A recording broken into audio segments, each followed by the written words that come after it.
Oke, kok cepat ya? Biasanya ada yang trouble dan sebagainya ya. Mungkin karena baru awal kuliah ya.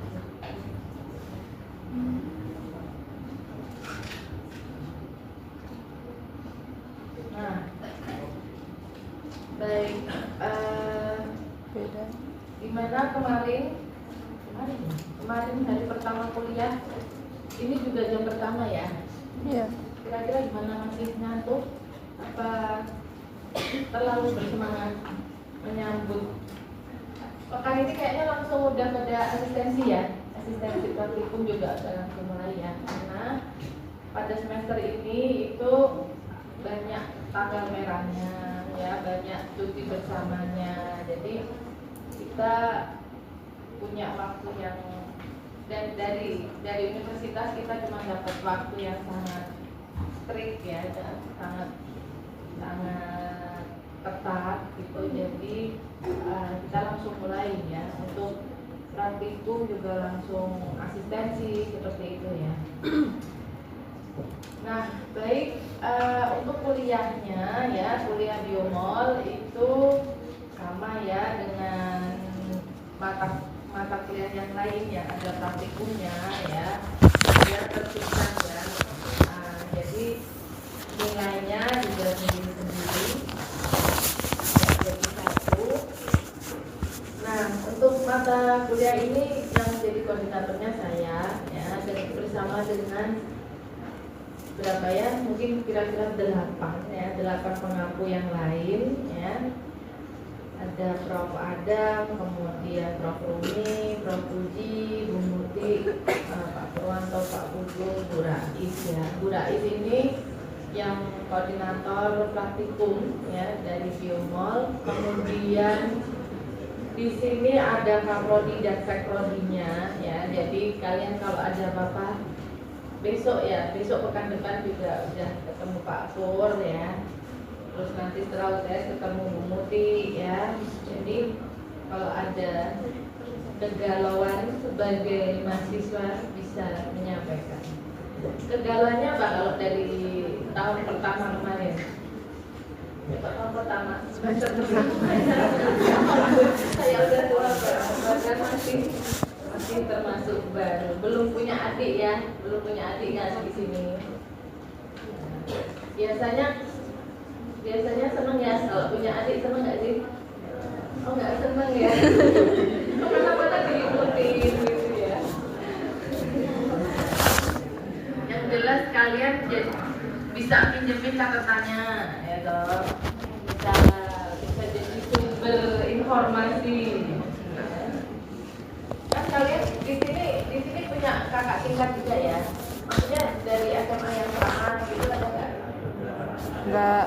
Ada. Kalau ada kan biasanya nanya-nanya juga kan, kemudian mendapat hibah atau mendapat warisan gitu ya, catatan-catatannya.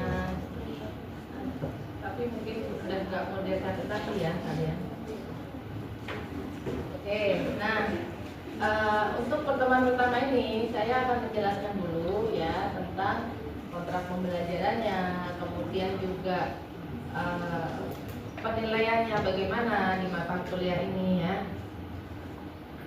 Baik, untuk general rule-nya ya mungkin kurang lebih sama ya dengan mata kuliah yang lain ya. Prinsipnya ya bisa meeting jangan terlambat ya. 15 menit masih ditolerir ya. Minum boleh ya, makan boleh tapi izin keluar ya. Apalagi kalau pagi-pagi kan mungkin belum sarapan ya. Kemudian, nah, tidak boleh mengaplikasikan make up ya selama kuliah berlangsung. Jadi tolong sudah diselesaikan ya, dan tidak dilakukan di kelas ya. Ya karena ini rule-nya ini mengikuti perkembangan mahasiswa juga ya, karena mahasiswa ya beberapa semester yang lalu ya, atau mungkin belum lama sih ya, Saya lagi ngajar terus mahasiswa tiba-tiba mengeluarkan apa? Bedaknya, ya bedak. Oh ternyata bukan bedak tapi kaca, ya kaca rias atau apa ya yang itu. Kemudian mengaplikasikan lipstik ya. Padahal saya lagi bicara seperti ini ya, saya lagi ini kuliah. Nah, mungkin kurang pas ya kalau seperti itu. Apalagi yang membuat saya agak kecewa itu setelah mengaplikasikan lipstik itu dia pakai masker coba.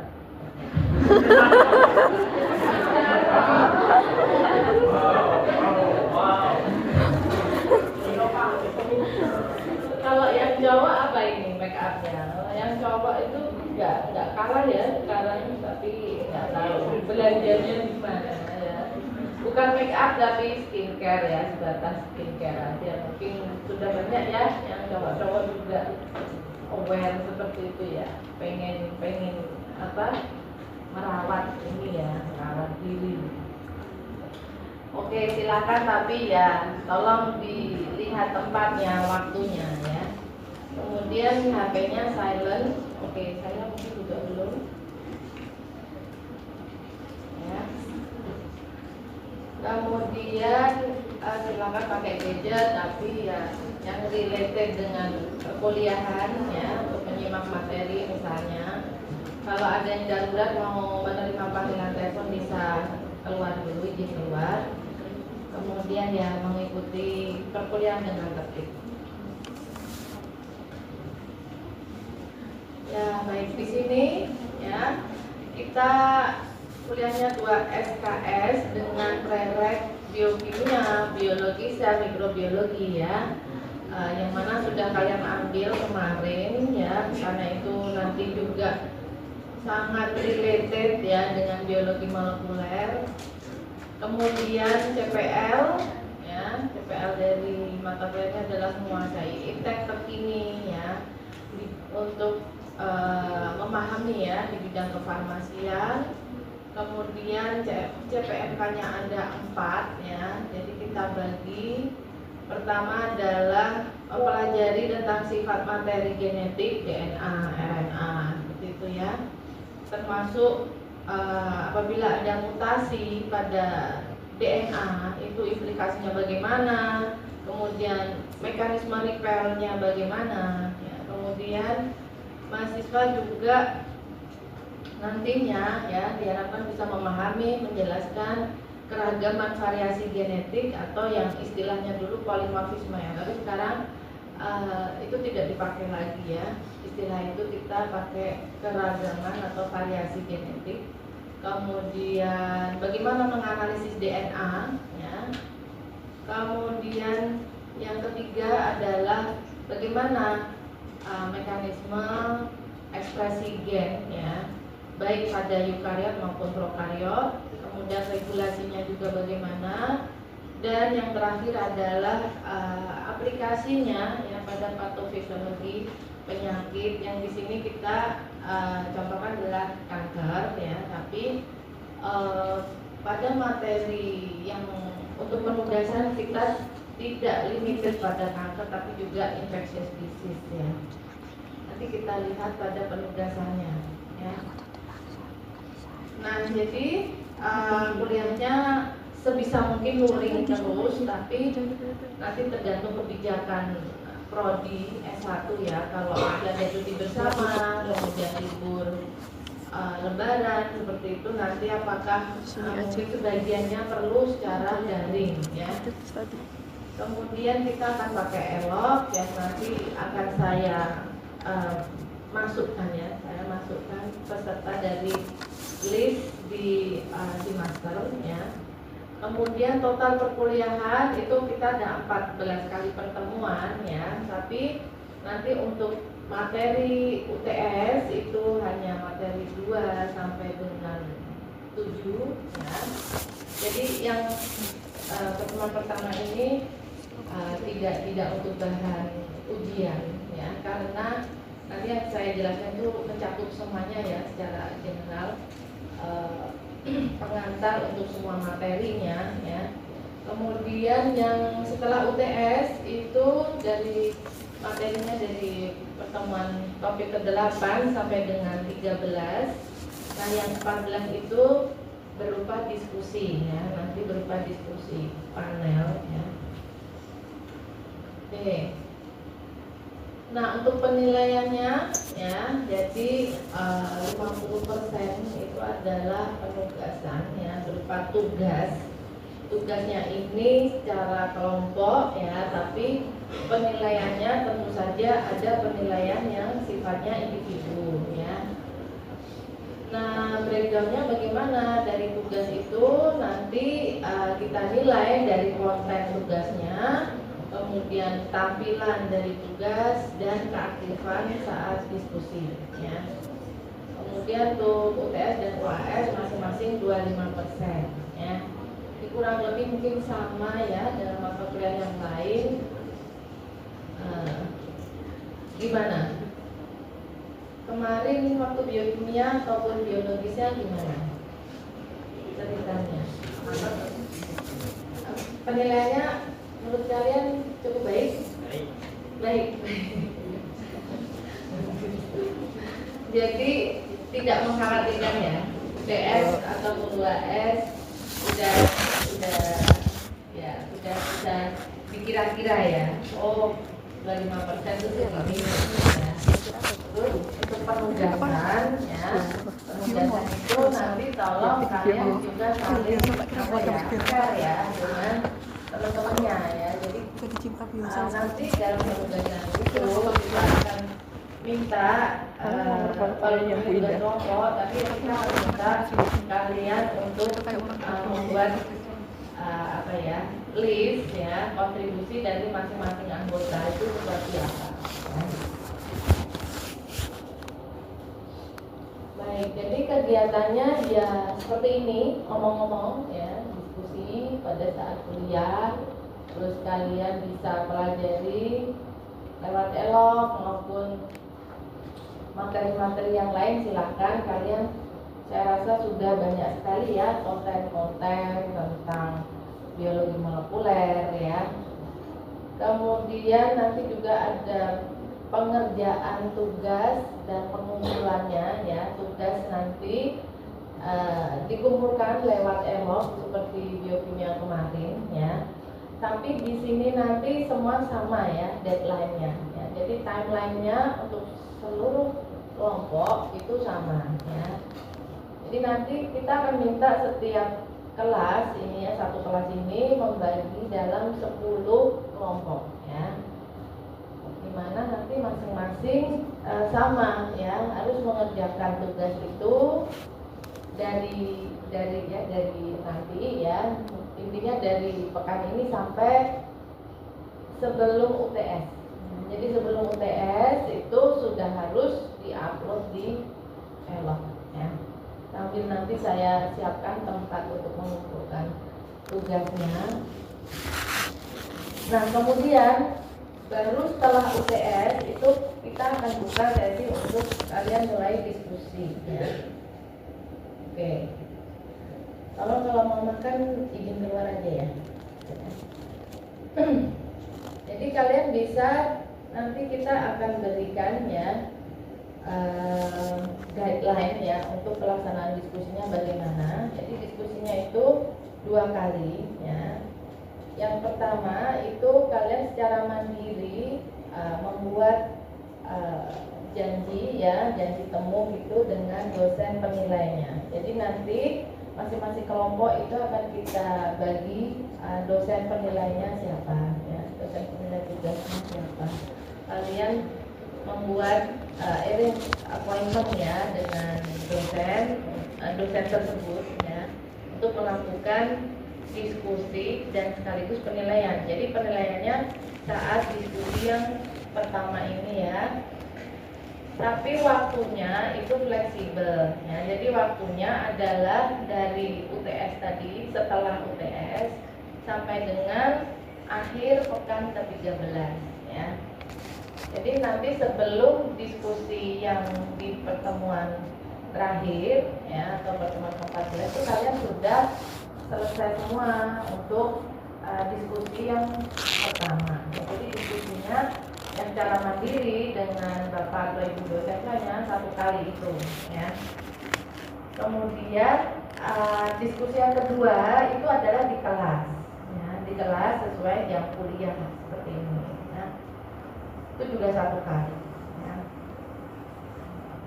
UTS sesuai kalender akademik ya, begitu juga UAS. Oke, ini saya lewati dulu untuk SAP-nya. Nah, tadi ya detail untuk tugasnya. Jadi tugasnya kalian masing-masing membagi dalam 10 kelompok dan sesuai urutan apa ya, pada list itu ya, list master ya. Jadi urut aja seperti itu. Tapi ya untuk pembagiannya apakah jadi masing-masing kelompok itu 7 atau 8 itu terserah, tapi urutnya urut di list aja. Kemudian masing-masing kelompok itu akan mendapatkan 1 topik tugas ya, yang mana temanya adalah penelitian pemenang Nobel ya. Tapi kita akan ya, temanya itu atau topiknya itu sudah kita pilihkan ya, sudah kita pilihkan dan Anda mengerjakan sesuai pembagian itu ya. Kemudian tugasnya adalah menyusun PowerPoint atau slide presentasi gitu ya. Jadi bukan video ya, tapi PowerPoint aja, yang mana nanti kalian perlu presentasikan ya. Nah, itu tidak termasuk slide cover maupun slide referensinya ya. Nah, di slide cover nanti tolong ditunjukkan kontribusi dari masing-masing anggota ya. Jadi mungkin anggota yang ini menyusun atau mencari informasinya bagian yang apa gitu ya. Dan ini yang kita minta fair ya. Kalau memang ada anggota yang pasif ya silakan tetap disebutkan kalau kontribusinya pasif atau ya apa adanya. Kemudian tugas itu tadi ya, pada hari Ahad pekan ke-7. Jadi sebelum UTS itu kita harapkan kalian sudah selesai menyusun PowerPoint. Kemudian ini sudah saya jelaskan tadi ya, diskusinya 2 sesi ya. Kemudian bobotnya 50% dari keseluruhan penilaian kuliah ini ya. Baik, nah yang diulas apa pada slide PPT itu ya. Jadi nanti kan kalian dapat 1 topik penelitian pemenang Nobel. Pada masing-masing topik itu kalian bahas ya, penemuannya itu tentang apa ya. Kemudian siapa yang menemukan itu, studi itu dilakukannya itu bagaimana. Kadang pemenang Nobel itu kan 3 orang ya, dibagi 3 orang. Nah, kalau memang ada 3 orang ini masing-masing itu penemuannya apa ya, kontribusinya apa. Kemudian latar belakang yang mendasari penemuan atau studi tadi itu apa ya. Biasanya mungkin ada wabah penyakit misalnya, atau dia nggak sengaja menemukan itu ya, atau apa ya. Kita harapkan kalian mencari ya latar belakang dari studi tersebut dilakukan itu seperti apa ya, bagaimana background dari studi yang dilakukan tersebut. Kemudian di mana studi tersebut dilakukan ya, di lab mana, kemudian ya di negara mana dan lain sebagainya. Kemudian kapan ya studi tersebut dilakukan, kemudian berapa lama dia memerlukan waktu untuk mengeksplorasi penelitian tersebut sampai akhirnya dia dapat Nobel Prize itu berapa lama waktunya ya. Kemudian bagaimana studi itu dilakukan ya, bagaimana peneliti tadi merintis studi atau penelitian ya yang mendapatkan Nobel Prize tadi. Kemudian yang penting juga adalah menguraikan atau membahas bagaimana implikasi atau dampak dari penelitian tadi. Mungkin penelitian tersebut menjadi dasar pengembangan aplikasi yang lainnya ya, aplikasi metode-metode yang lebih advance berikutnya, atau dari penemuan tersebut kemudian kita bisa lebih banyak tahu tentang karakter suatu penyakit atau karakter suatu organisme ya. Nah, ini ya, tugas ini kata Pak Bugo bisa kalian selesaikan dalam waktu 30 menit saja dengan AI. Dan kita memang tidak membatasi itu ya. Kita juga tidak memungkiri ya kalau AI itu ya sudah sudah banyak terintegrasi ya dalam kehidupan kita. Jadi pada penugasan ini kita memperbolehkan ya kalau kalian menggunakan AI ya. Tapi ya tolong itu disampaikan ya. Jadi ini juga termasuk dalam penilaian ya. Jadi wajib disampaikan.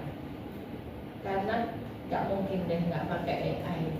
Jadi tolong dijelaskan, dan ini bukan apa-apa ya. Maksudnya penilaiannya itu bukan seberapa banyak atau sedikit Anda menggunakan AI.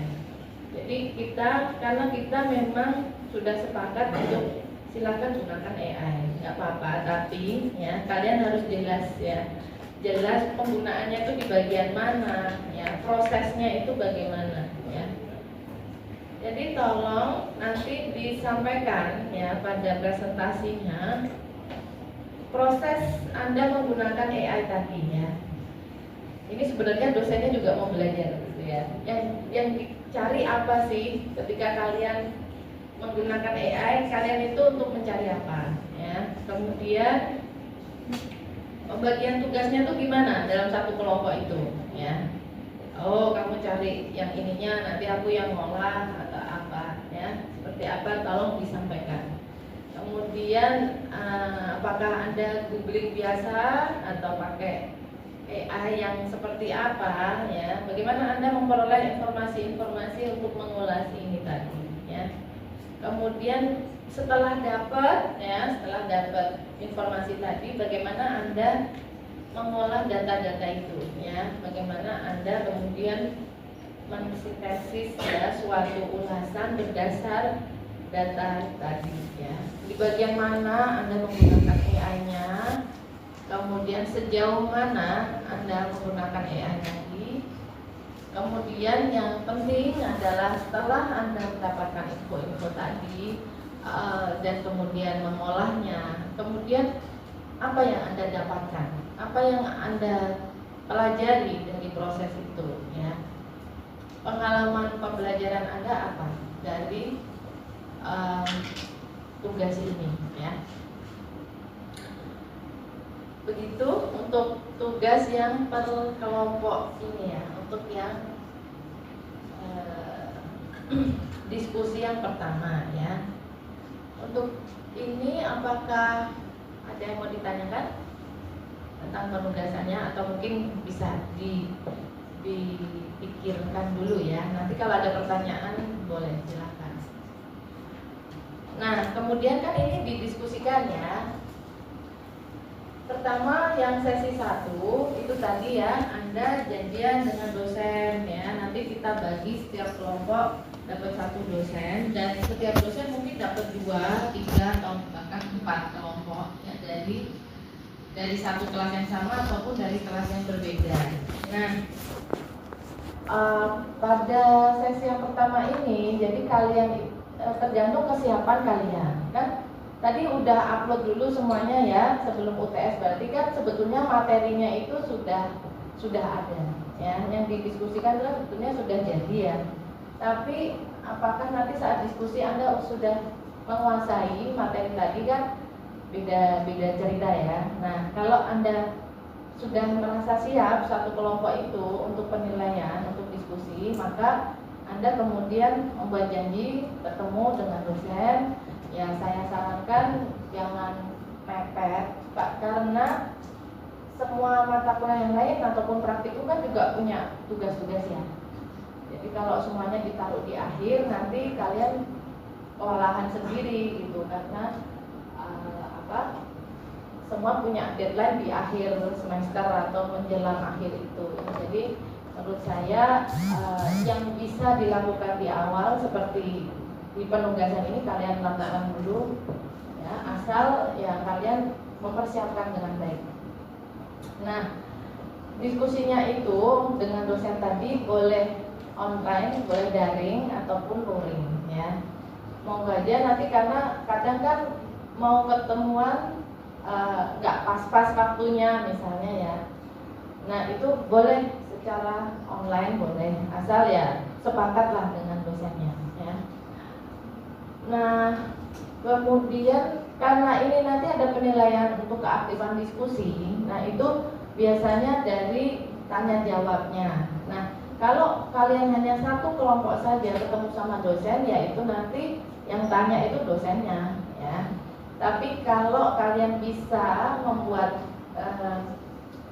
bisa arrange waktu dengan kelompok yang lain dengan dosen yang sama, maka kalian bisa saling bertanya ya antar kelompok seperti itu. Jadi yang kemarin saya sampaikan kepada dosen penilai itu nanti sebisa mungkin kalau mereka bikin janji itu 2 kelompok lah, jadi nanti bisa saling bertanya gitu loh antar kelompok. Nah, walaupun materinya sama, misalnya sama-sama kebagian tema yang sama, itu nggak apa-apa, nanti bisa saling bertanya ya. Lebih baiknya sih kalau memang temanya berbeda ya, akan lebih menarik kalau seperti itu. Nah, jadi nanti dari PJ kan saya minta untuk memberikan pembagian kelompoknya, kemudian nanti saya akan infokan pembagian dosennya. Jadi nanti kalian bisa tahu ya, oh kalau saya dengan Prof. Puji itu kelompok mana lagi, nanti kan bisa janjian ya, supaya nanti pada penilaian diskusinya bisa saling bertanya ya. Tapi kalau enggak juga nggak apa-apa ya, dosennya siap bertanya ya. Dan ya, yang saya harapkan itu supaya kalian tuh dapat nilai semuanya itu kalian ya presentasi juga, kemudian menjawab juga ya. Jadi keaktifan diskusi itu bertanya dan menjawab ya. Jadi kalian bisa keaktifannya itu dengan bertanya pada kelompok yang presentasi ya, atau bertanya kalau satu kelompok aja ya bertanya sama dosennya untuk mencari informasi lebih lanjut gitu ya, atau menjawab pertanyaan dari dosen. Nah, untuk menjawab pertanyaan dari dosen ini boleh saling menambahkan ya supaya dapat nilai gitu loh. Jadi kalau temennya udah jawab, Anda jangan merasa oh udah dijawab, saya udah kehilangan poin misalnya kayak gitu.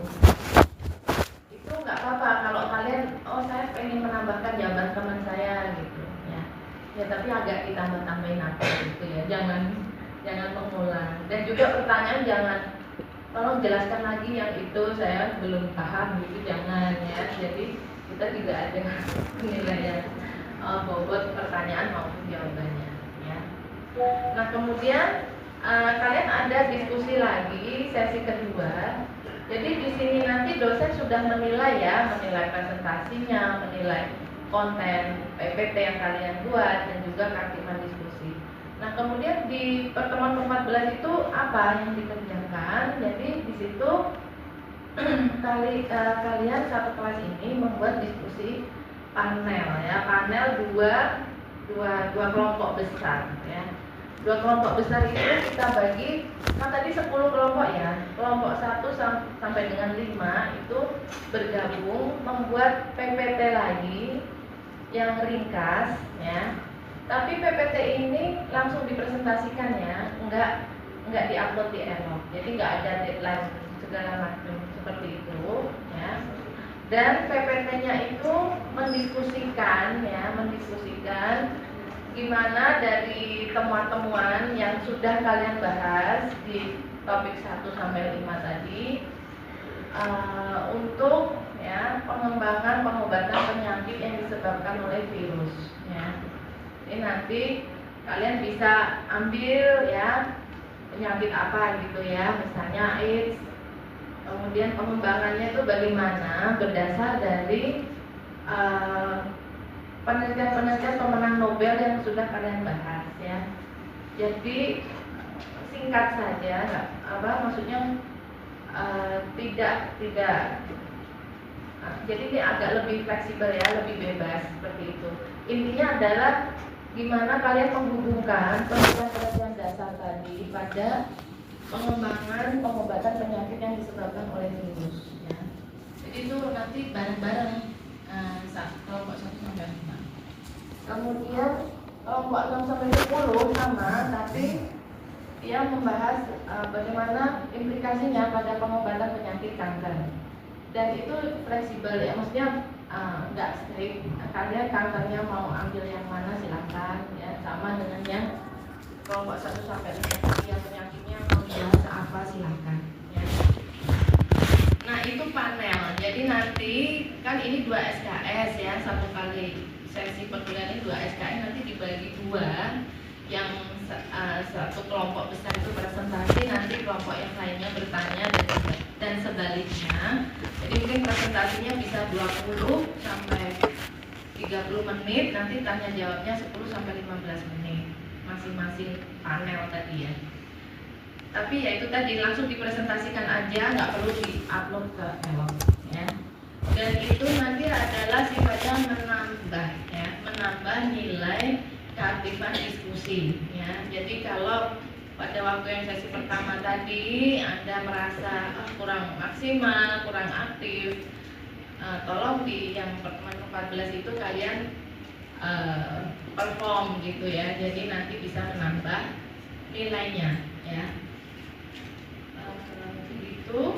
Jadi yang ada deadline-nya untuk di-upload ke Elok sebelum UTS itu yang kelompok kecil-kecil ya. Tapi kalau yang ini nggak ada deadline seperti itu. Tapi pas pertemuan ke-14 kalian presentasi panel seperti itu ya. Bisa dipahami ini? Ada yang mau bertanya tentang pengaturan tugas ini? Tidak ada. Nah, ini contoh cover slide-nya ya. Cover slide-nya itu kalian tunjukkan ya kontribusi dalam tugas itu masing-masing anggota itu apa saja ya. Nah, ini NIM kalian berapa? NIM-nya mungkin udah 10.000 gitu ya. Kalau saya dulu masih 6.000. Berapa sih sekarang NIM-nya? 14. Semakin catatan saya semakin lupa.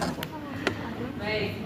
Nah, sekarang untuk topik tugasnya saya harapkan, jadi ini tolong diikuti ya. Jadi maksudnya kelompok 1 ya dapatnya ini gitu ya. Kelompok 2 dapat ini sesuai nomor. Ini ada 10. Dan itu tidak terbatas, kalau biologi molekuler itu tidak terbatas di bidang fisiologi or medicine, tapi juga chemistry ya. Ini kita ambil ada yang chemistry ya. Dan kalau kalian cari dari sumber-sumber yang yang qualified ya, nanti kita akan lihat juga bagaimana kalian mencari source yang qualified ya, misalnya di situs Nobel Prize-nya dan lain sebagainya ya. Di sini ada yang tentang PCR ya, tentang mechanistic studies of DNA repair ya. Jadi itu memang kita kaitkan dengan topik-topik yang akan kalian bahas ya di perkuliahan ini supaya kalian tahu gitu. Oh ini ceritanya dulu kok bisa ditemukan seperti ini tuh kayak ini gitu ya. Bagaimana cara berpikir mereka, bagaimana mereka conduct atau melakukan eksperimennya ya, tidak perlu detail seperti itu sih kan, mungkin tidak perlu kayak laporan praktikum yang bahasnya apa dan sebagainya. Nah, ini yang 6 sampai 10 ya. Jadi tentang bagaimana menginterpretasikan genetic code ya. Dan fungsinya pada protein sintesis, kemudian bagaimana genetic control, kemudian bagaimana sel signal transduction pada G protein ya. Kemudian bagaimana tentang protein phosphorylation, dan juga ini tentang apoptosis ya, atau program cell death ya. Jadi nanti di mata kuliah itu kalian juga akan ketemu dengan materi-materi ini ya. Saya rasa itu untuk tugasnya atau rules pada perkuliahan ini. Mungkin kalau masih ada yang mau ditanyakan. Oke, ini setelah ini saya jelaskan juga ya tentang SAP-nya. Jadi mungkin saya masuk kelas ini, kelas apa ya, B, satu kali ini saja. Karena saya mengajar di IUP-nya ya, walaupun saya yang koordinator dari mata kuliah ini ya, tapi ini nanti yang masuk ke kelas ini pengaku yang lain ya. Oke.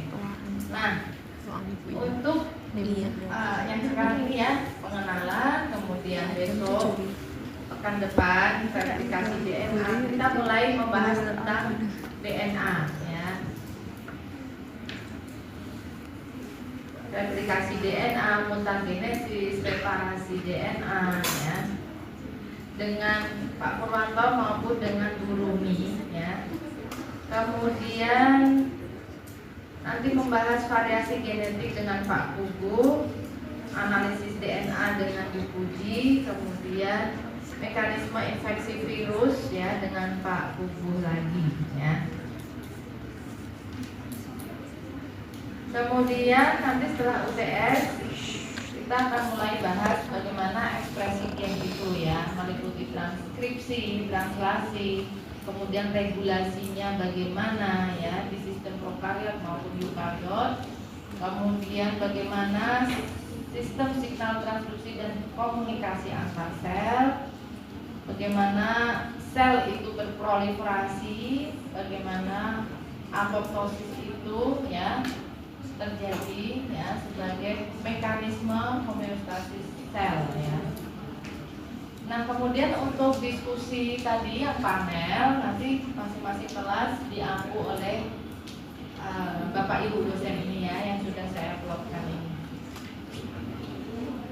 Seperti itu.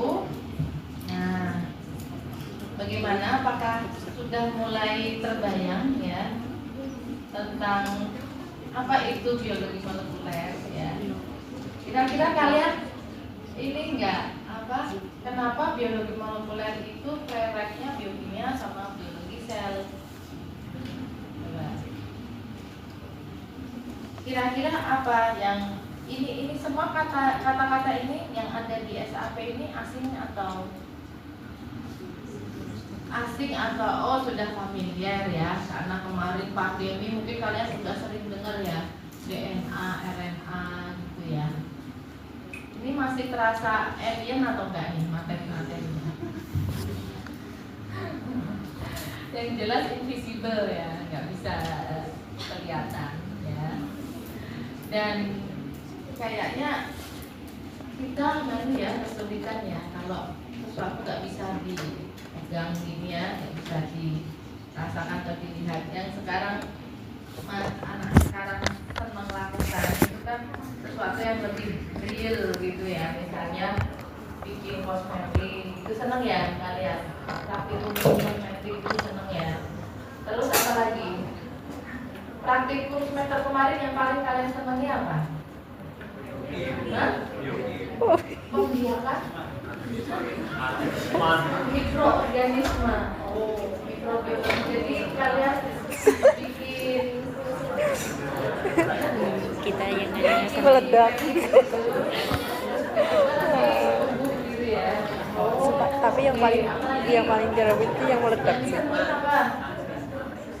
Itu kan kegiatan harian kalian ya, jadi pasti ada yang bisa begitu. Kalau nggak semuanya, nanti gimana? Isinya pelaku. Kalau saya dulu, ya itu kalau zaman saya dulu yang paling disenang itu kimia organik ya. Jadi kita malah di sela-sela menunggu reaksi itu kita bikin bom. sampai terjadi ledakan dan semua kabur. Jangan ditiru ya. Terus kalau dulu ya kita mungkin juga kurang aware ya. Jadi dosen-dosen kami dulu juga nggak aware ya ketika kimia analisis yang kualitatif ya kan itu kita melihat kristal itunya ya misalnya asetosal gitu ya terus juga dibauin baunya gimana gitu nggak kan ya karena enggak ya karena kita sekarang udah lebih aware ya masa dihirup-hirup kan bahaya ya terus direaksikan ini berubah warnanya gitu kalau itu sih masih penting ya. Terus dulu kita itu susah dapat itu propikat ya. Jadi kadang teman saya itu sebenarnya tuh pakai mulus gitu ya. Jadi kayak sedotan gitu. Nah, sekarang kan udah banyak pakai propikat. Jadi ya itu ya dulu kita anggapnya main-main ya, nggak tahu kalau itu tuh sesuatu yang sebetulnya sangat berbahaya ya. Kemudian juga dulu kita menyepelekan itu ya kayak asam kuat ya, harusnya kan di almari asam ya, segala asam basah itu harusnya di almari asam gitu ya. Nah kalau sekarang sih dari segi fasilitas sudah jauh lebih baik, lebih safe ya, lebih aman. Dulu juga untuk biologi molekuler kita ada bahan yang mutagenik ya, jadi membuat mutasi pada DNA kita. Tapi seiring berkembangnya teknologi sudah ada bahan-bahan yang tidak seperti itu ya. Jadi kita sudah memberikan bahan-bahan tadi yang non mutagenik ya. Jadi sebetulnya sih semakin modern itu semakin safe ya, semakin modern. Tapi challenge-nya beda lagi ya. Jadi kayak makanan tuh semakin banyak yang diproses ya dan lain sebagainya. Nah kalau harapan kalian, kalau menurut bayangan kalian itu dengan mempelajari biologi molekuler ini manfaatnya apa? Nggak tahu Bu, buat KRS-nya aja kira-kira manfaatnya apa sebagai seorang farmasis apoteker gitu ya, kira-kira apa bayangannya? Kalau tadi Mbak tadi menumbuhkan mikroorganisme, tadi manfaatnya apa Mbak?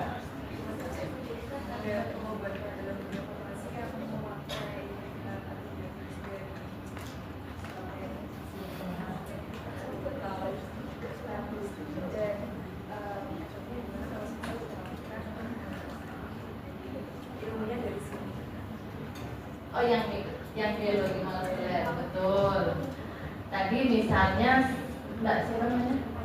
Area menumbuhkan mikroorganisme seru ya. Jadi di situ kan kalian nanti bisa cek ya tentang resistensi antibiotik. Ya kemarin aplikasinya gimana? Menumbuhkan itu semua itu aplikasinya gimana? Apa ya?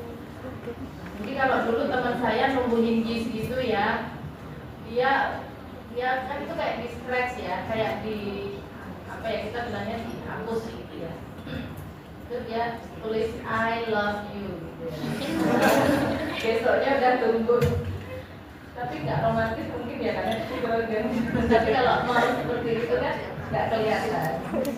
Baca pesan tuh, pesan rahasia kan dia tulis itu nggak ada yang tahu kan sebenarnya. Ya, yang tahu yang dikasih pas besoknya kan tumbuh.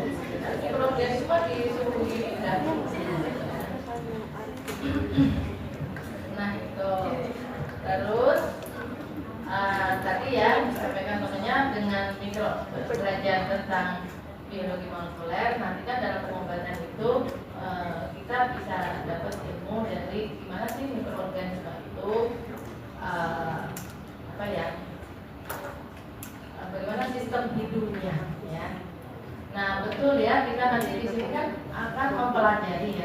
bagaimana sistem kehidupan yang antara prokariot dengan eukariot. Eukariotnya kita manusia ya contohnya, dan prokariotnya bisa E. coli ya, dan ya bakteri-bakteri yang lain ya. Kaitannya ya karena kita farmasis kan kita membuat obat ya, atau kita banyak berinteraksi dengan obat. Meskipun kita bukan yang membuat ya, misalnya kita tidak di bagian produksi suatu industri farmasi, kalian bekerja di apotek ya, ataupun di rumah sakit nantinya, kalian punya ilmu itu ya untuk menjelaskan kepada pasien dan juga menjelaskan kepada kolega kesehatan yang lainnya. Jadi saya itu kan merawat orang tua saya ya, yang sakitnya itu sudah sudah kronik seperti itu ya, dan membutuhkan perawat, pendampingan dari perawat ya, home care gitu ya. Dan yang menyiapkan obat untuk orang tua saya itu saya ya, karena ya apoteker ya.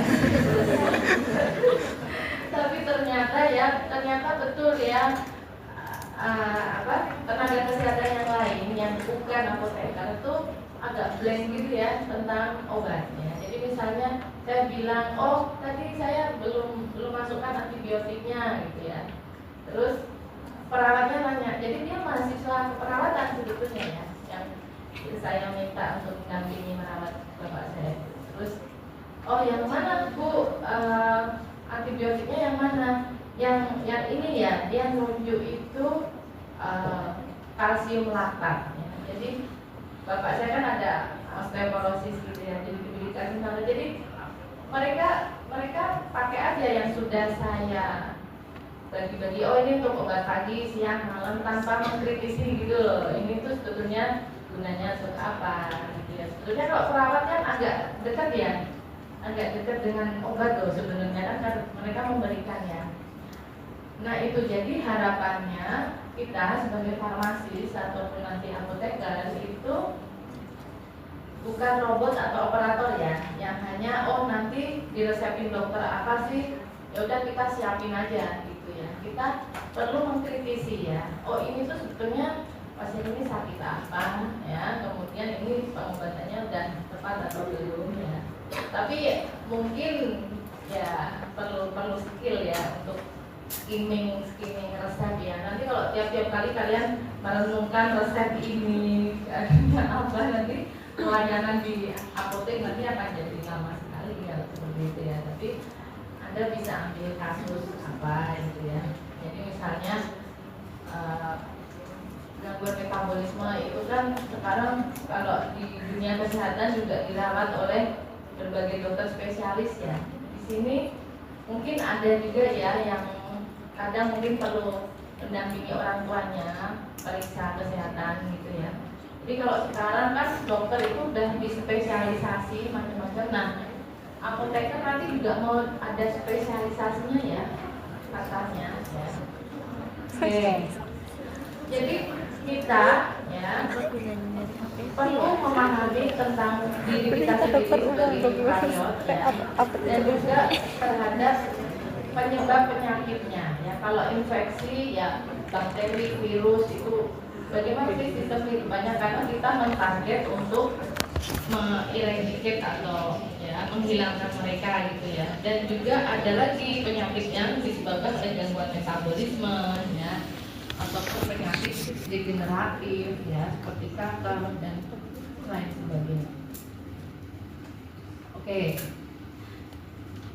Nah, yang banyak kita bahas nanti itu adalah tentang bagaimana ekspresi gen. Nah, kira-kira ekspresi gen itu apa ya? Kalau tentang gen kalian sudah tahu ya, gen itu mati ya, dari tadi makanya saya curiga kok ya, masih cukup banyak ternyata. Nah, ekspresi gen kira-kira apa ekspresi gen itu? Gen itu apa? Gen Oke, kemarin kan kalian udah belajar ya di biokimia ada 4 makromolekul ya. Ada karbohidrat, protein, lemak, ya, dan nukleotida ya, asam nukleat ya, asam nukleat. Nah, gen ini maksudnya apa? Gen asam nukleat ya. Gen itu asam nukleat.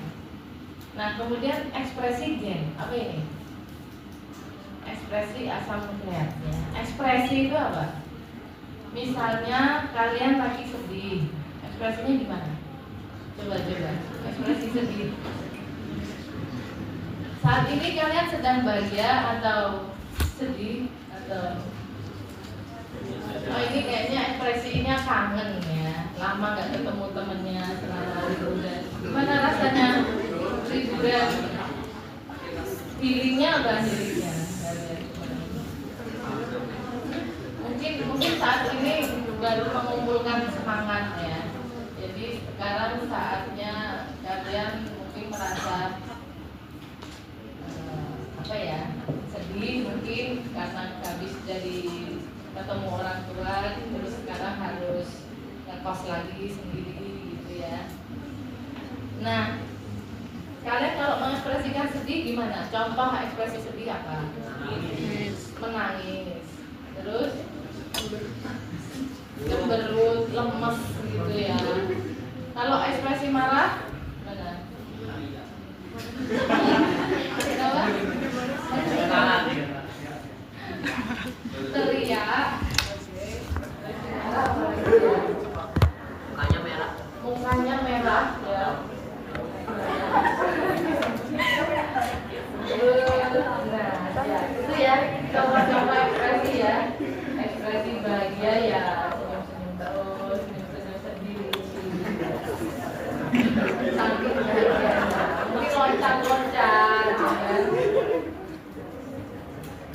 Jadi pernah ada foto ya, sekelompok orang, jadi di capture gitu ya, banyak orang dalam satu frame foto itu, ekspresinya tuh beda-beda, ada yang kayak teriak gitu, ada yang tersenyum ya, ada yang menangis.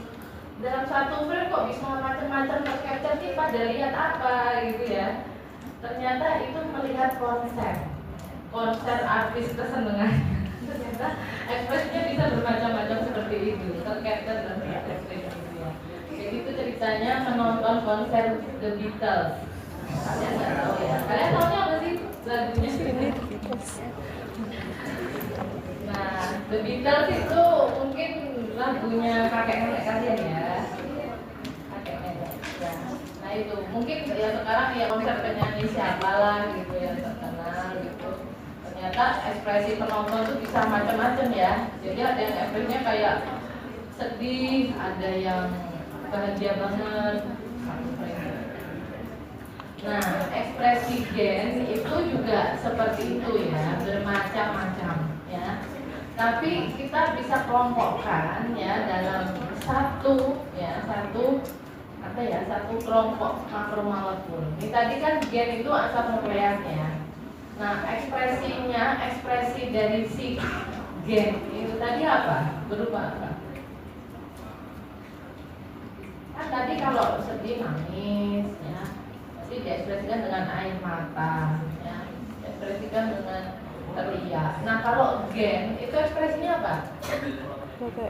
Protein ya, betul ya. Ekspresi gen itu adalah protein ya. Nah, kenapa gen itu perlu berekspresi seperti itu? Ya. Karena kebutuhan ya, karena sesuatu yang terjadi di lingkungannya ya, di lingkungannya. Jadi itu merupakan suatu respon ya. Jadi gen itu ada di mana sih? Gen itu ada di mana? DNA. Di dalam ya, DNA itu di mana? Ada di mana? Di dalam sel. Tepatnya di mana? Nukleus.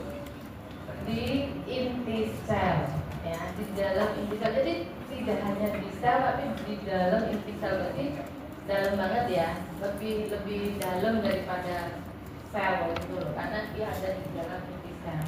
Terus apakah sama ya antara prokariot dengan eukariot inti selnya? Beda. Apa yang membuat kita menyebut bakteri itu prokariot dan kita ini eukariot? Membran inti sel. Membran inti sel. Jadi kalau eukariot itu inti selnya itu masih ada membrannya ya. Sedangkan kalau prokariot itu tidak ada membran inti sel. Artinya gimana? Sel itu kan kayak bungkusan ya. Kayak ya. Jadi kalau di dalam prokariot itu ya ini inti sorry. Ya, jadi ini kalau prokariot ya. Ini apa ini? Membran sel ya. Terus sudah tidak ada membran lagi di dalam selnya itu. Jadi semuanya ini bercampur ya. Materinya itu dia inti sel, kemudian mitokondria, kemudian apalagi retikulum endoplasma dan lain sebagainya. Di biologi sel kalian sudah belajar ya berbagai organel sel ya. Nah, tapi kalau di eukariot ya, kalau di eukariot itu ada ini yang lainnya. Jadi kalau DNA-nya yang di sini bercampur di sini ya. Kalau eukariot itu ada inti sel ya, ada membran inti sel ini ya. Dan DNA-nya itu ada di sini ya. Nah, jadi kalau di prokariot itu kita tidak berdasar jumlah selnya berapa ya, tapi keadaan inti selnya itu tadi ya, apakah ada membran inti sel atau tidak. Nah, sekarang implikasinya gimana terhadap ekspresi gen tadi kan? Gen tadi ya, gen tadi ekspresinya adalah protein ya.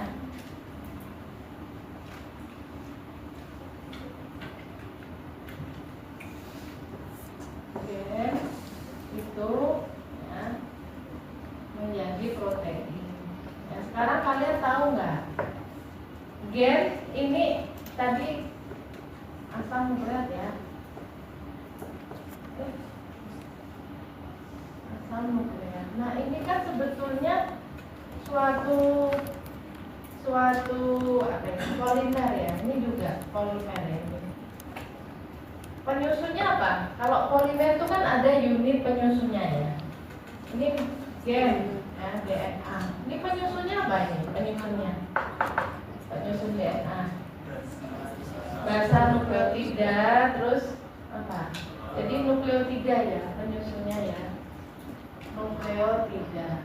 Ya, ini kalian tahu tadi menyebut basa nukleotida tadi A, T, C, G, ya kan? Nah, kalau ini gimana? Protein ini penyusunnya apa? Asam amino. Nah, ini saya senang nih kalau mahasiswa ya menguasai ini, nggak ketukar-tukar ya asam nukleat, asam amino. Tapi ya nanti kalau skripsi, ujian skripsi ketukar-tukar ya, entah gimana setelah kalian menjalani proses berbagai praktikum dan ini apa berbagai macam praktikum dan perkuliahan itu, dan juga mungkin unsur grogi ya waktu ujian skripsi ya. Saya tanya begini tuh ketukar-tukar terus ya.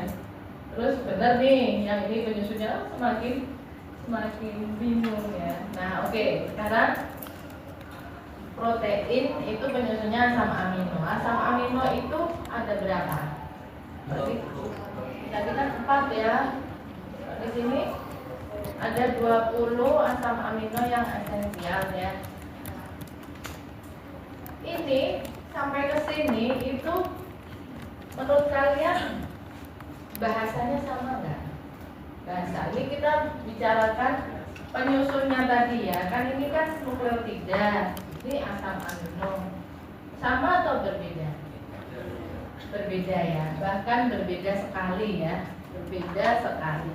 Jadi kayak kalian bicara seperti ini, kemudian produknya itu tulisan Mandarin. Ya, ini kan Malay ya. Jadi kalian bicara seperti ini ya, apalagi kalian pakai bahasa daerah masing-masing, tapi nanti produknya itu tulisan Mandarin ya, tulisan karakter seperti itu. Kan beda sekali ya. Nah, biasanya kalau beda sekali seperti itu, kita perlu apa? Perlu translator ya, perlu suatu translator. Makanya di situ ya ada tahap translasi ya. Ya, di sini ada tahap translasi yaitu sintesis protein. Nah, oke.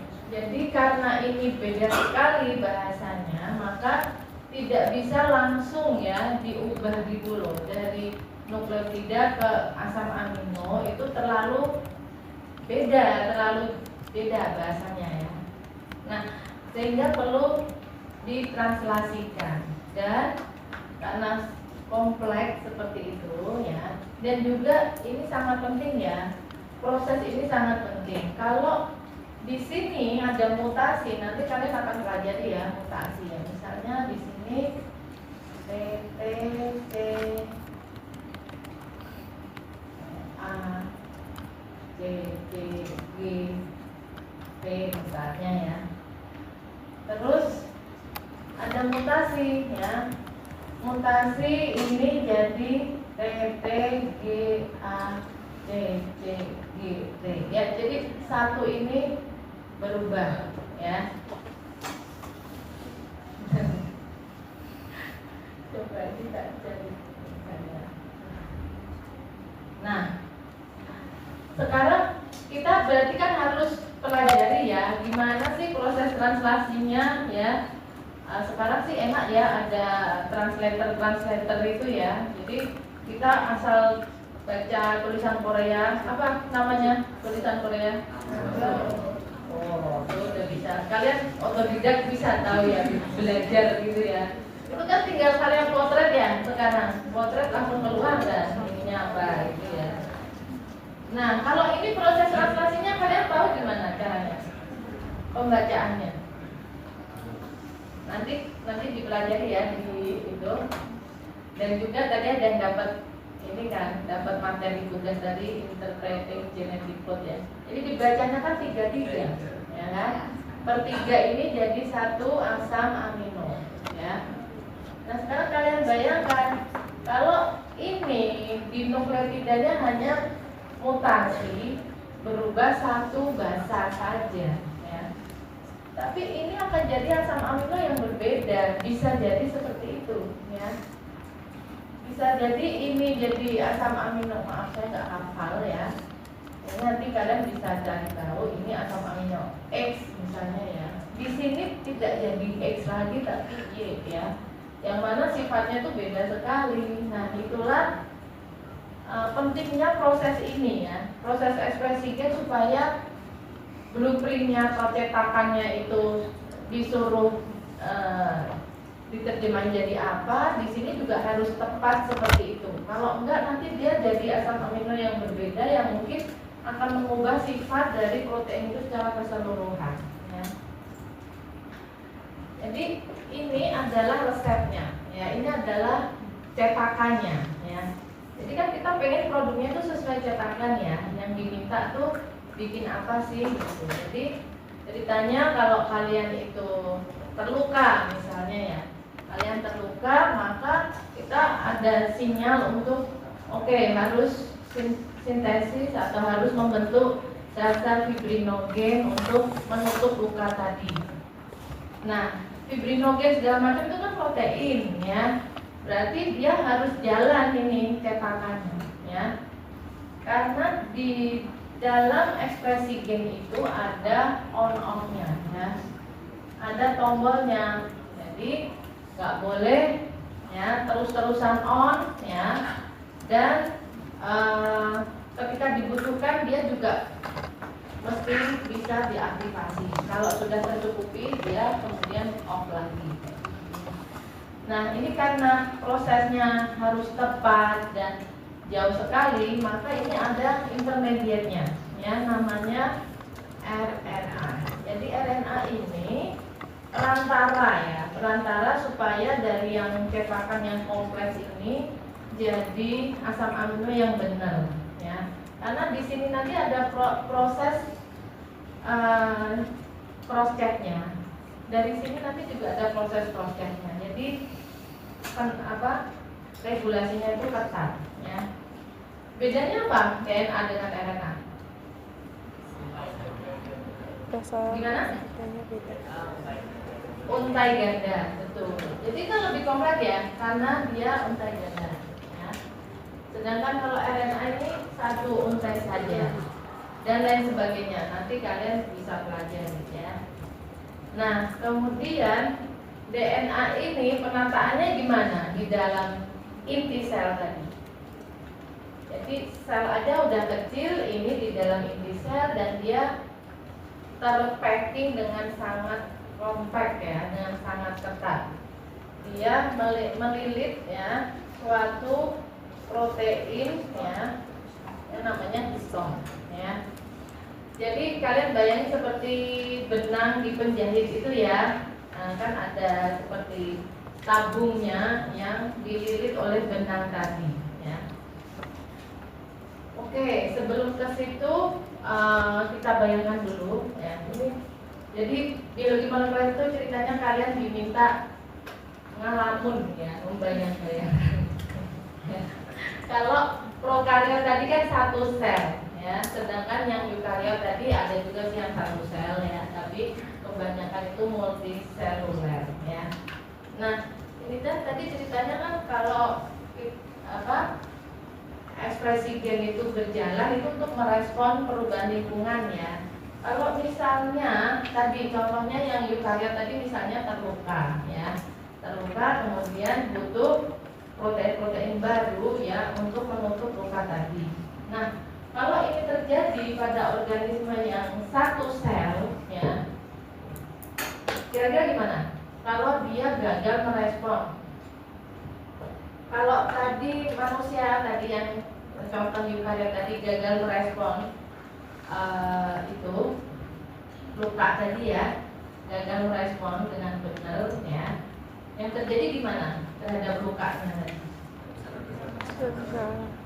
Ya, mungkin lambat menutup gitu, ya. Tapi kalau ini organisme yang satu sel gimana? Mati, ya. Ya udah game over, ya. Kalau satu sel itu konsekuensinya kan lebih fatal, ya. Sedangkan kalau multisel itu kita masih ada sel-sel yang lain, ya.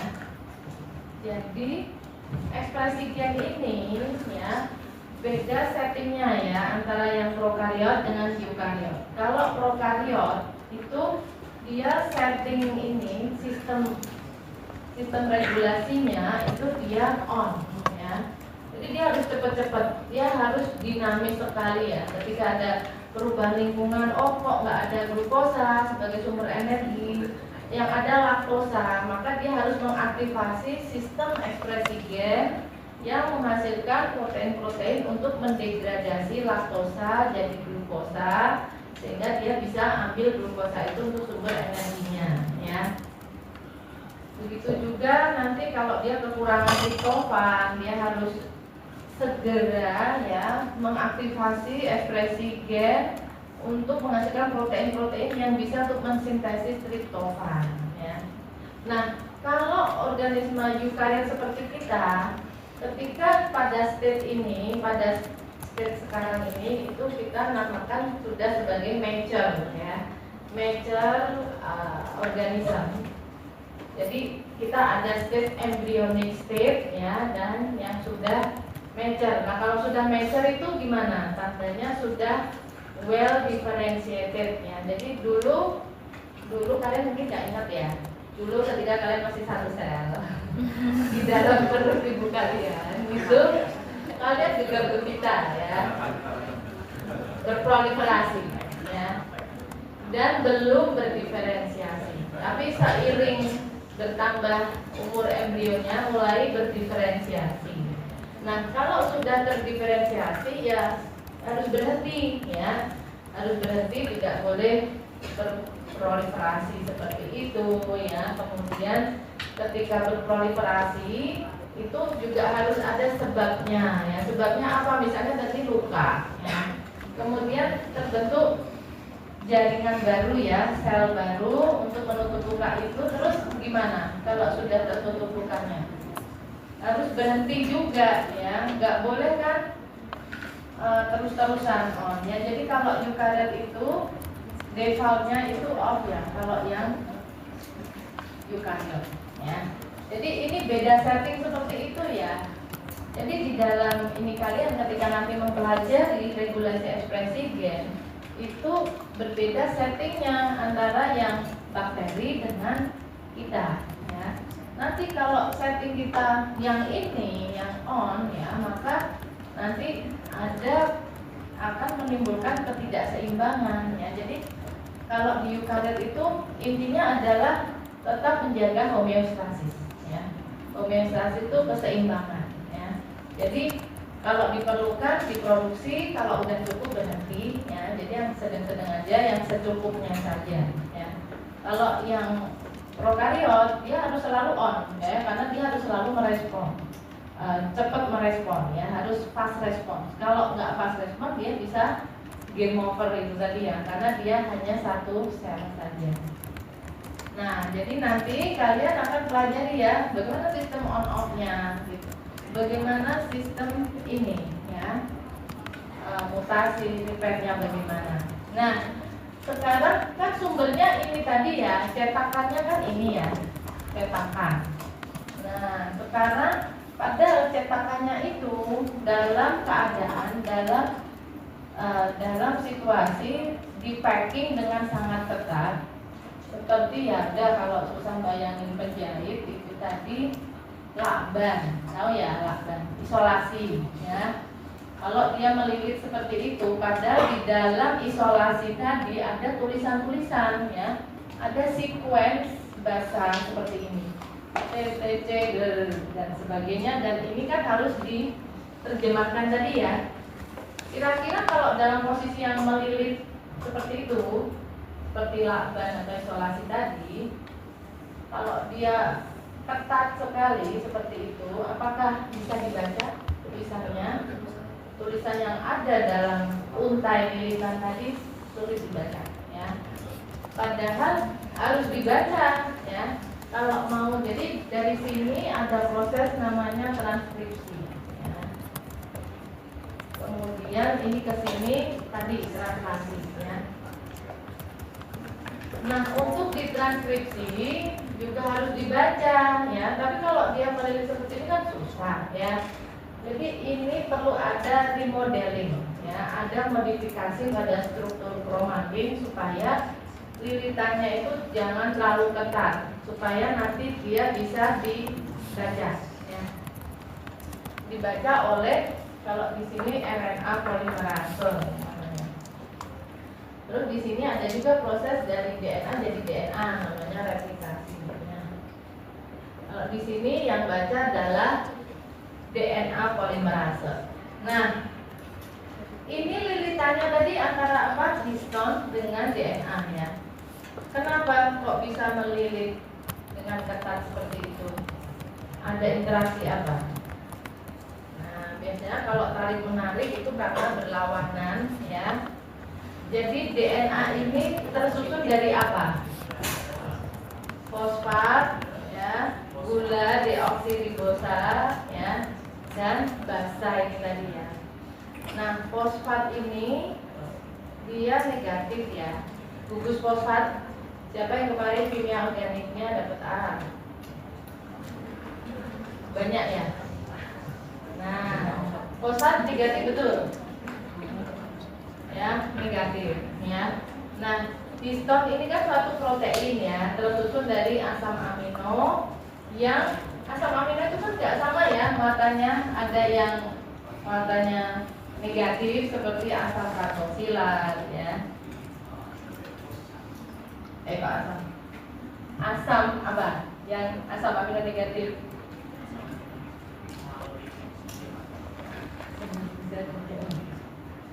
Yang ujungnya seperti ini. Ayo. Oke, tapi ini bukan yang kita bicarakan ya. Kalau yang negatif kan sama ini kan sama muatannya, nggak mungkin tarik menarik ya. Jadi yang positif ada juga yang netral ya. Yang dari 20 tadi beda-beda ya. Nggak semua itu muatannya sama. Ada yang positif ya. Seperti lisin, arginin itu positif ya. Sehingga inilah yang tarik menarik dengan DNA ya. Sehingga lirikannya itu ketat. Kalau ingin remodeling ini supaya tidak terlalu ketat ya, maka ini bisa dikurangi muatan positifnya ya dengan modifikasinya misalnya adalah asetilasi ya. Jadi nanti kalau ada gugus asetil dia akan menarik muatan positif sehingga ini nanti berkurang positifnya. Nah kalau kurang positif kan jadi longgar ya. Nah kalau longgar nanti kemudian kalian ingat kalau DNA itu adalah double helix ya. Jadi untainya ini pun juga harus dibuka ya supaya bisa dibaca. Nah modifikasi seperti itu beda dengan mutasi ini tadi. Kalau mutasi ini tadi pada sequence DNA-nya ya. Tapi kalau ini kan modifikasi di luar itu ya. Tapi akan sangat mempengaruhi level dari transkripsinya ini ya atau level dari ekspresi gennya ini. Nah, modifikasi seperti ini itu kita sebut dengan epigenetik ya. Epigenetik. Jadi epigenetik itu bukan genetik ya. Kalau genetik tadi ya mutasi ya, kemudian ada kelainan genetik yang lain misalnya delesi, insersi ya. Tapi kalau epigenetik itu di luar gen, tapi akan mempengaruhi level ekspresi gen ini tadi ya. Misalnya tadi modifikasi histon ya. Jadi ada asetilasi, kemudian nanti ada juga metilasi DNA ya. Nah, itu namanya modifikasi epigenetik. Nah, apa yang mempengaruhi modifikasi epigenetik? Kalau genetik biasanya gimana kalau genetik yang kalian ketahui? Kalau genetik itu biasanya kenapa? Biasanya diturunkan, ya toh? Biasanya ada apa ya? Ada orang tuanya, gimana? Kekurangan nutrisi. Yang mana? Yang genetik. Yang genetik ya mungkin ya. Kalau kekurangan nutrisi sebetulnya ini yang mau kita bahas di yang epigenetik tadi ya. Tapi yang di genetik itu yang kita tahu itu kan diturunkan ya. Jadi ada namanya di apa ya? Di inheritance ya, inheritance. Jadi diturunkan dari orang tua atau mungkin kakek neneknya ya. Nah, kalau epigenetik itu beda lagi ya. Jadi itu adalah karena paparan ya, misalnya makanan kita ya, makanan yang kita konsumsi. Kemudian lifestyle kita ya, gaya hidup. Misalnya olahraga atau enggak gitu ya. Kemudian paparan lingkungan ya, misalnya terpapar polutan-polutan ya, yang mempengaruhi itu tadi respon atau modifikasi epigenetiknya.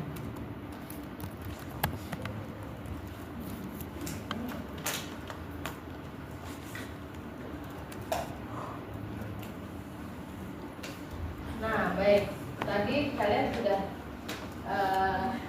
tahu ya proses ini. Nah, sekarang bagaimana DNA itu ditemukan? Jadi makanya tadi dalam penugasan kita pengen tahu juga ya background studinya, background dari eksperimen itu apa atau studi itu bagaimana. Nah, ini contohnya ya ketika DNA itu ditemukan ya. Jadi pada waktu itu ya di Inggris ada wabah, ya, wabah pneumonia. Kalau dulu belum ada obatnya ya, belum ditemukan obatnya. Tiba-tiba ya itu terjadi wabah, banyak yang mati ya, yang meninggal ya.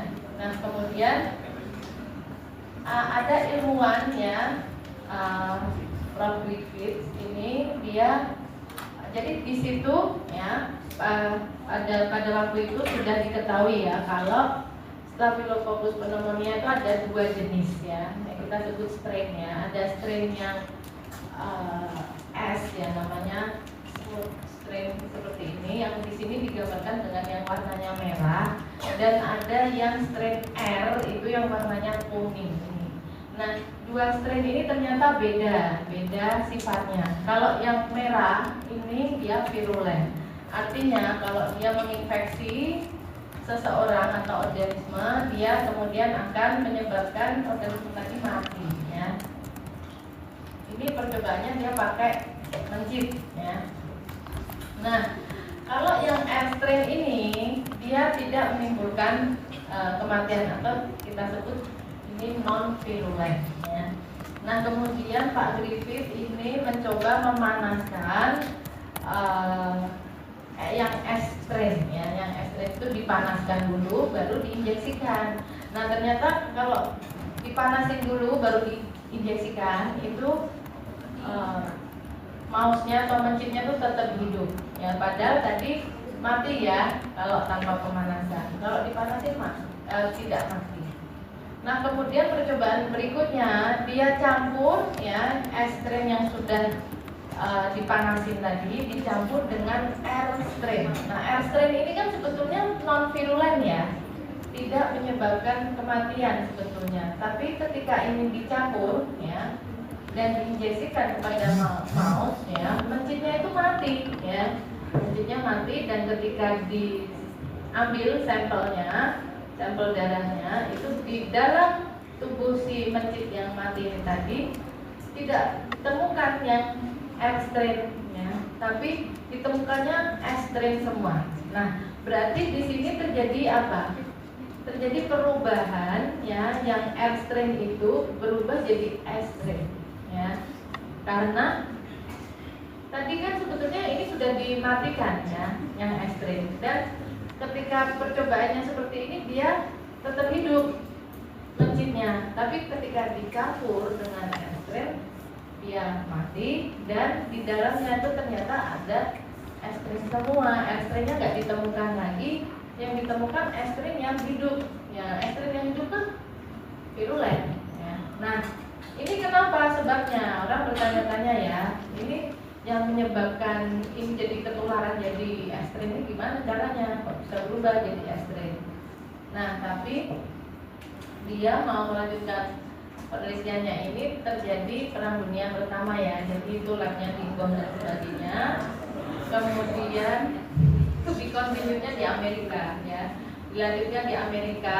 Caranya mereka peneliti ini ya memvaksinasi S strain tadi ya, dipisah-pisahkan tadi, ada karbohidratnya, lemaknya, protein. Jadi dulu dugaannya itu protein ya, karena dulu mereka tahunya yang penting itu protein gitu ya. Kemudian asam nukleatnya dibagi yang DNA dan RNA ya.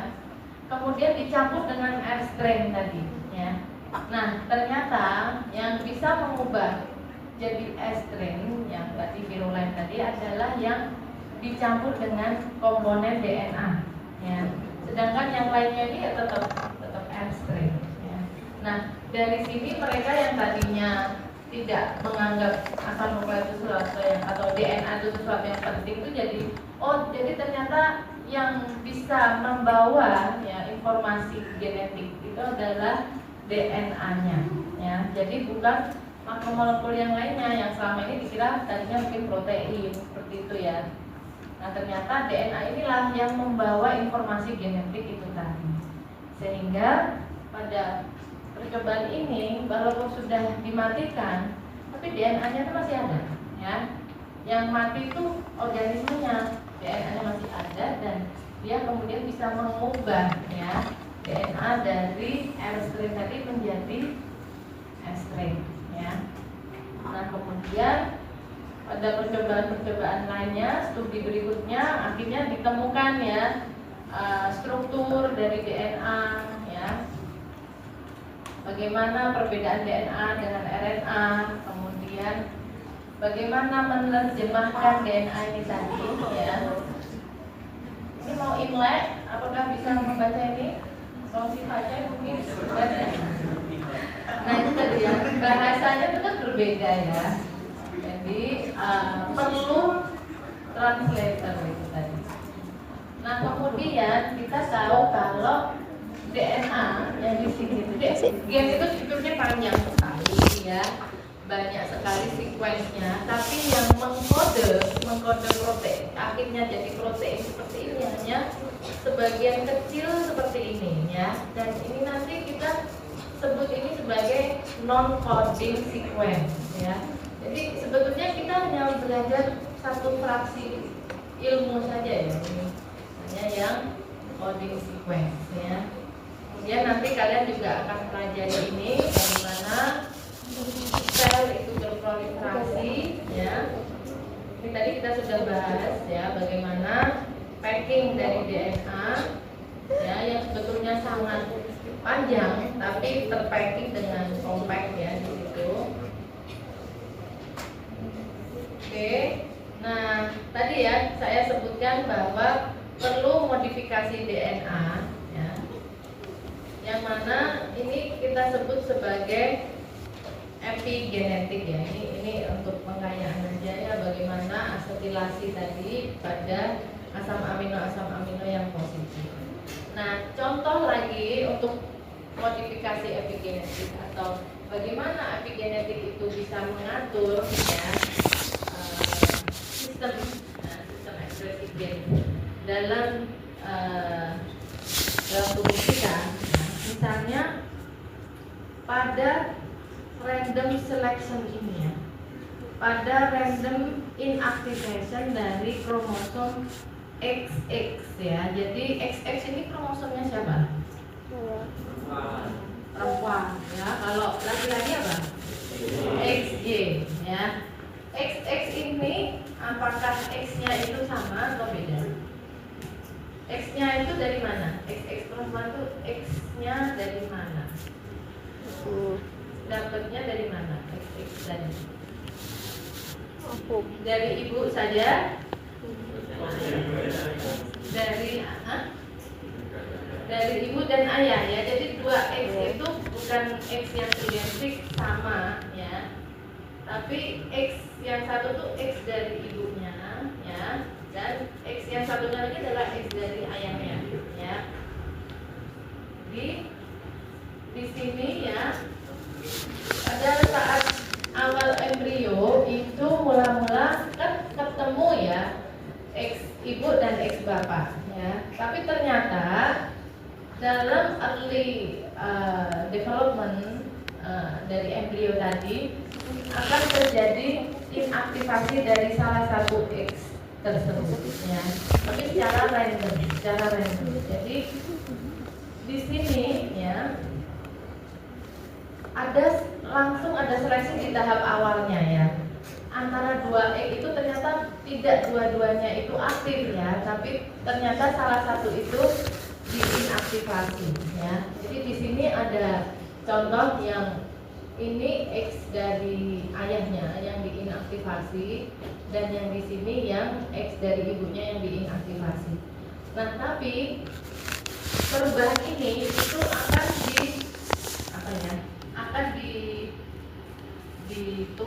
diturunkan dalam hal ini adalah ketika sel tadi berproliferasi itu terbawa terus, paham ya? Kan ketika kita mulanya embrio itu kan satu sel dulu ya, kemudian akan berproliferasi menjadi satu organisme yang utuh. Nah, pada saat masih satu sel itu sudah ada seleksi ini, seleksi terhadap kromosom XX tadi ya.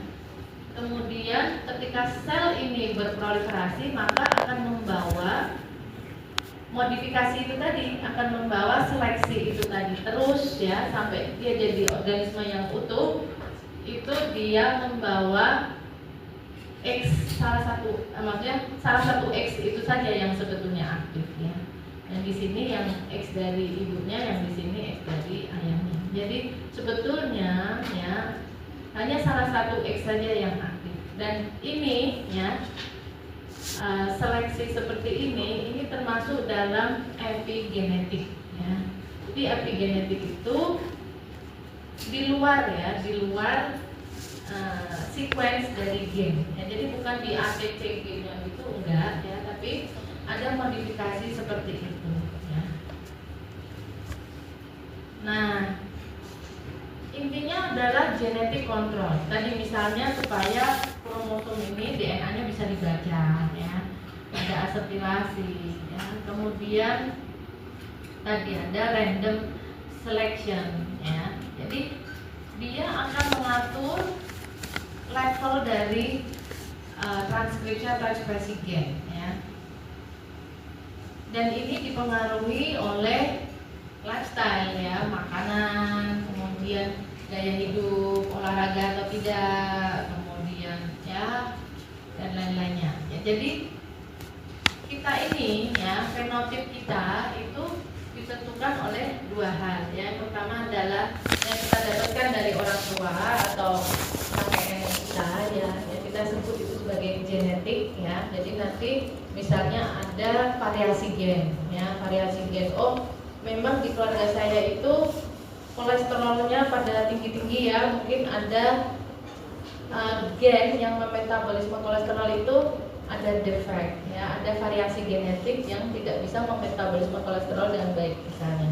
Tapi ditambah juga ada juga faktor dari ini tadi environment ya. Jadi kita di sini adalah epigenetic modification. Jadi dua-duanya ini akan berperan dalam fenotip kita. Makanya kalau di keluarganya memang diabetes, itu jangan terus ya nanti paling saya juga diabetes, itu jangan seperti itu, karena kita ini gabungan juga dengan environment ya, atau dengan epigenetic modification lagi. Jadi kita mesti melihat dari kedua hal tersebut. Nah, ini konsep-konsep ini nanti juga akan dipelajari ya dalam materi-materi berikutnya. Kemudian ini ya yang jangan dilupakan dari biokimia kemarin, bagaimana makromolekul ini ya akan mempengaruhi tadi ya proses-proses biologi molekuler. Tapi memang di biologi molekuler kebanyakan dua ini ya, protein dan asam protein ya. Walaupun hanya sekian ya, tapi makromolekul ini menentukannya. Jadi sebetulnya DNA itu hanya 1% ya dari 30% komponen tubuh kita ya. Jadi sebetulnya 70%-nya itu air, 30%-nya itu chemical yang masih di breakdown, dan DNA itu 1% aja ya. Tapi ternyata itu tadi ya, dia bisa mengubah ya, tadi misalnya strain R jadi S dan sebagainya.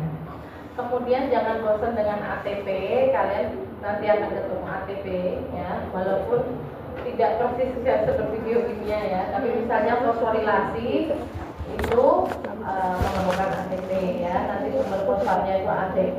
Kemudian bagaimana ATP ini juga diperlukan dalam signal transduction ya.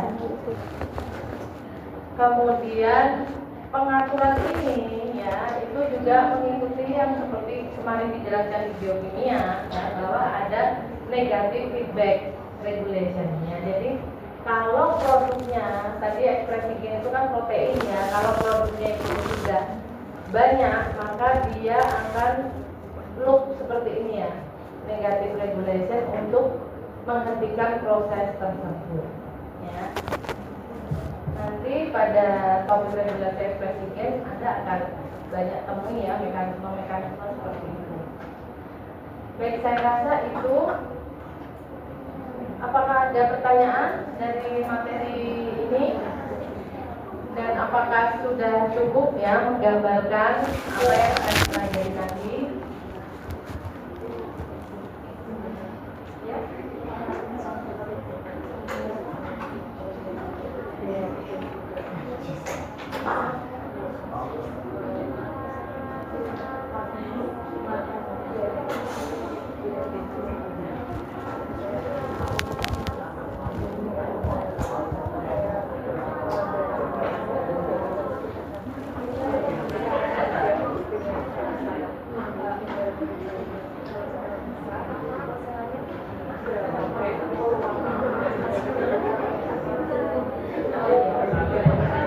Kalau dari pengalaman saya ya, karena saya juga minus matanya, suami saya juga minus ya. Anak saya tuh macam-macam. Ada yang sekarang sudah mau kuliah itu udah nggak pakai kacamata, sudah dicek juga nggak ada minus. Tapi ada yang dari SD udah pakai kacamata, anak saya yang kedua itu karena